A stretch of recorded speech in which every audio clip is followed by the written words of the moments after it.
International news update. The Jeffrey Epstein case. The early allegations and the mastermind question. Tonight, we revisit one of the most disturbing criminal scandals of the 21st century, the case of Jeffrey Epstein, and examine how the first survivor who came forward in 2005 exposed a hidden network of abuse that would later shock the world. Jeffrey Epstein was an American financier who, for years, cultivated relationships with powerful figures across politics, business, academia, and entertainment. However, behind his image as a wealthy and well-connected businessman, federal prosecutors later alleged that Epstein operated a long-running sex trafficking ring involving underage girls. The first major crack in Epstein's secrecy came in 2005 in Palm Beach, Florida.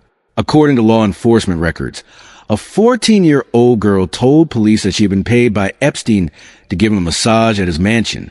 During the massage, she alleged that the encounter turned sexual.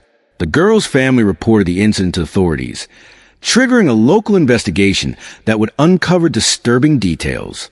Detectives soon learned that this was not an isolated case. Investigators identified multiple teenage girls who reported similar experiences. Many said they were recruited by other young girls who were allegedly paid to bring in new victims.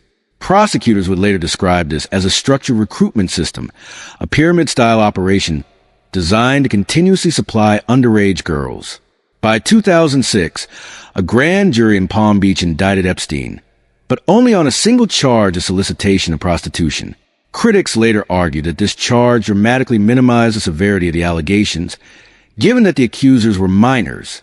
In 2008, Epstein entered into a controversial plea agreement with federal prosecutors in Florida. The deal allowed him to plead guilty to state charges of procuring a minor for prostitution and solicitation. He served just 13 months in a county jail, much of it under work release privileges that allowed him to leave jail for extended periods. The agreement also granted immunity to potential co-conspirators. This plea deal would later become one of the most criticized prosecutorial decisions in modern American legal history. The question many continue to ask is, was Jeffrey Epstein the mastermind acting alone, or was he part of a larger network? Epstein's close associate, Ghislaine Maxwell, became central to that question. Maxwell, a British socialite and the daughter of late media tycoon Robert Maxwell, was accused of helping recruit and groom underage girls for Epstein. Prosecutors alleged that she played an active role in normalizing inappropriate behavior and gaining the trust of young victims. In 2021, Maxwell was convicted in a U.S. federal court on sex trafficking and conspiracy charges.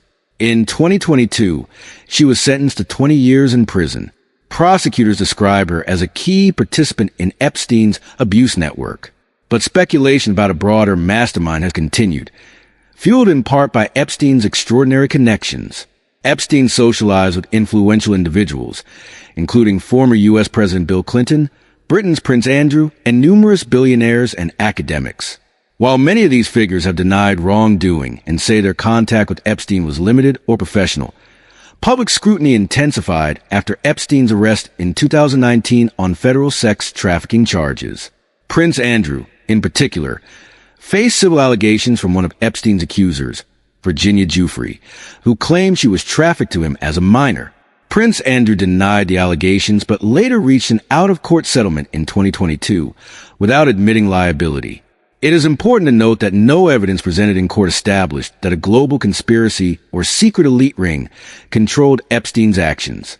Official investigations have consistently described Epstein as the central organizer of the trafficking scheme, with Maxwell acting as his primary accomplice.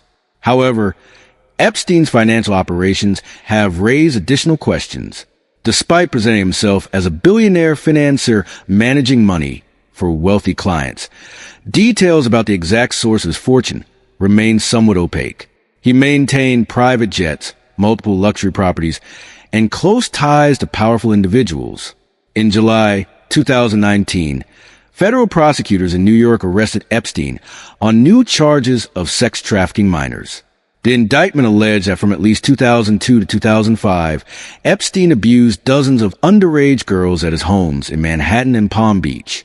But just weeks after his arrest, on August 10, 2019, Epstein was found dead in his jail cell at the Metropolitan Correctional Center in New York.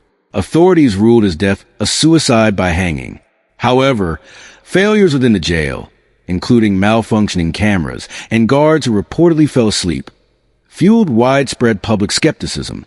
The U.S. Department of Justice's Inspector General later released a report detailing serious negligence and misconduct by jail staff, but found no evidence of a criminal conspiracy in Epstein's death. For survivors, the focus has remained on accountability. The woman whose report in 2005 first alerted police is widely credited with helping expose the operation. Her courage set off a chain of events that led to renewed investigations years later, particularly after journalists revisited the case and revealed the full extent of the 2008 plea deal. In 2018, investigative reporting by the Miami Herald brought renewed attention to Epstein's lenient sentence and the dozens of victims who said they were never informed about the plea agreement. This reporting ultimately contributed to federal authorities reopening the case. The Epstein scandal has since prompted reforms in how prosecutors handle sex trafficking cases and plea deals, as well as increased scrutiny of how wealth and influence can shape legal outcomes. So, who was the mastermind? Court records indicate that Jeffrey Epstein orchestrated the abuse network, with Ghislaine Maxwell as a key collaborator.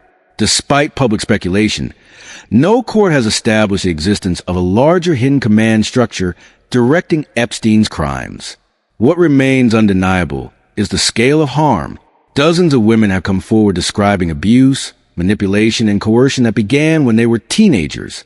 More than a decade after that first report in 2005, the Epstein case stands as a stark reminder of how power, privilege, and influence can delay justice, but not permanently silence the truth. For the survivors, the story is not about conspiracy theories. It is about accountability, reform, and ensuring that such exploitation never happens again.